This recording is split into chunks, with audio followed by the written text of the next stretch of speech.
You're in Dubai at the airport and you're swiping something and it says, not a chance, bugger.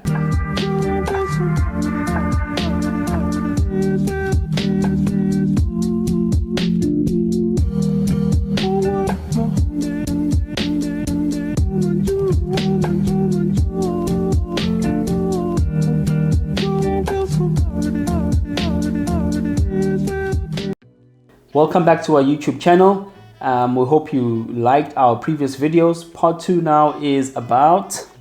Part 2 is basically, we've touched on the visas and everything that you'll require for your accredited work visa, spouse visa and such. This part of the video is about all the preparations that you will need before your departure date. So all these preps can be done in conjunction or in parallel with your application for your visa, right up until your immigration date. But obviously some of them you'll have to wait until you've received approval before actually taking that step. So let's get to it. Yeah. Number 1 is the accounts. Guys, make sure that you contact your bank, contact your creditors, contact your loan shark. Let them know, guys, that you are leaving the country. Perhaps not your loan shark. It's important that you let your bank know that you're going to be going abroad. Why? Because if you're going to be swiping your card abroad, it gets flagged by the Bureau of whatever in the world, etc. And that can be taken as though it's fraud. Make sure that you, first of all, suggesting that you close off all your loans and all your credit accounts, your Truwords, Gel, your Rage, all of that. Make sure it's closed. And when you do notify your bank about you leaving to go overseas, it's important that you ask them to change all your OTP notifications to go onto your emails and not your phone. Very important. And then on top of that as well, we do suggest for the people that are thinking, well, I'm leaving the country permanently, I don't care anymore. We do suggest that you do keep your bank for the reasons being, from your date of departure to your date of actually getting a bank account in your new country, it might take 2 weeks, 3 weeks, for you to actually open up a bank account. You will be at the airport, so it's advisable that you do have some sort of backup to be able to have money, receive money. You might need to eat at the airport. You might, obviously when you arrive, you'll need things. So it's advisable that you keep your bank account and you can always close it at a later stage.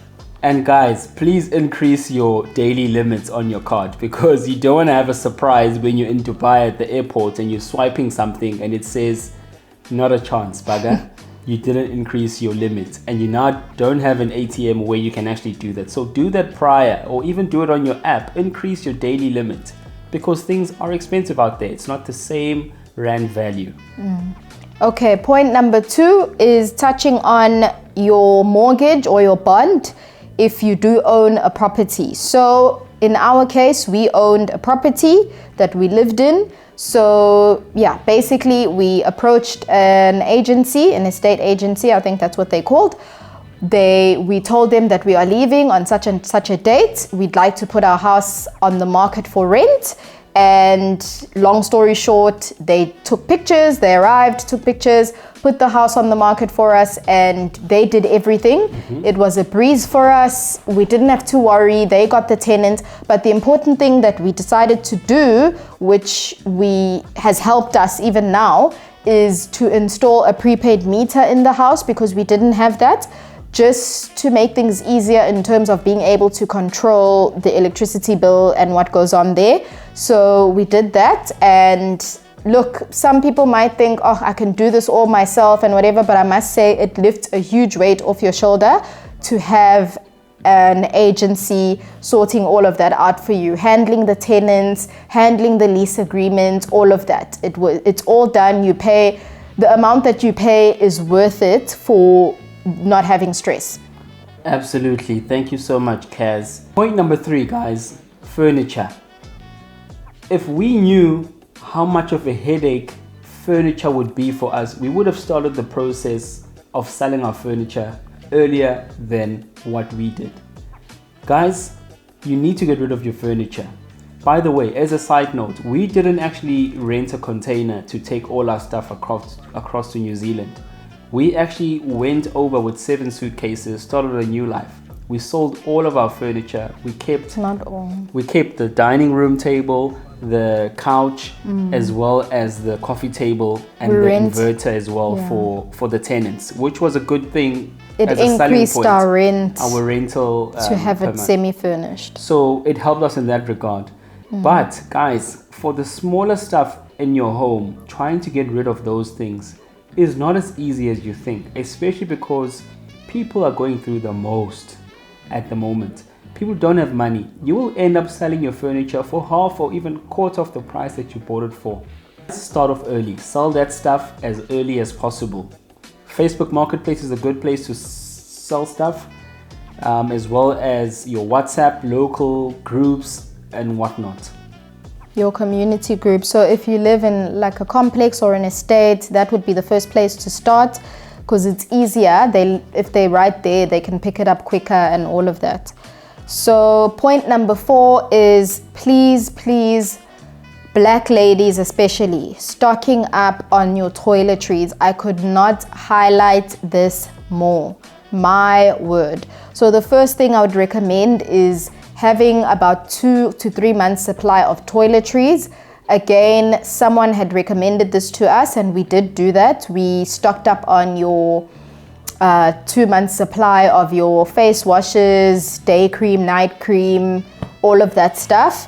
But the most important thing, especially Black ladies, please, if you are using certain hair products, there is a hair product that I have been using for years on my hair, and also being like a former hair salon owner, it's hard because I know what the right products for my hair should be and they are not available here. So stock up. If you can stock up and at least get yourself like a 5-6 months, even a year's supply, do that. But most important thing, do not pack it in your hand luggage, pack it in your normal luggage. So guys, point number 4, as we were saying, is stocking up on your toiletries, particularly, with the hair products, but make sure that you visit your GP before you leave the country and make sure that all your chronic medication, birth control, all of that, you get a prescription and ask them if you can take 3 months supply worth of that medication, because it might be difficult to get it in your new country, or there might be different products and all of that. So make sure that you take your 3 months supply just to ease you in so that you don't have to worry about all of that when you get here, because there'll be other important things. And obviously collect your medication and make sure that your GP writes a letter saying that he has authorized you to bring the medication. They will ask for it at the airport. They asked us for it and we provided it. Gashuba Airport. That's a story for another video. Okay. All right, guys. Number 5, make sure that you meet up with your financial advisor or your broker. Make sure that your wills are sorted. We just got our wills back wanted to update them because we are going abroad and add in 1 or 2 things. Do that as well. It's a wise choice. Once you've done that, check that your policy that you've got with whoever you are with, funeral cover, your life policy, and that, check that those things are still in order. Make sure again that your OTP is set to your email instead of your phone numbers, just so that when they verify you, they always make sure they reference your email address, etc. And that make sure that you also notify them that you are out of the country, or Teboletu or FBOB, all of those people. Notify them that you're leaving. Shout out to Teboletu. Notify them that you're leaving. Yeah. It just helps, even though it's not compulsory, but just so they know, because it can affect your claims.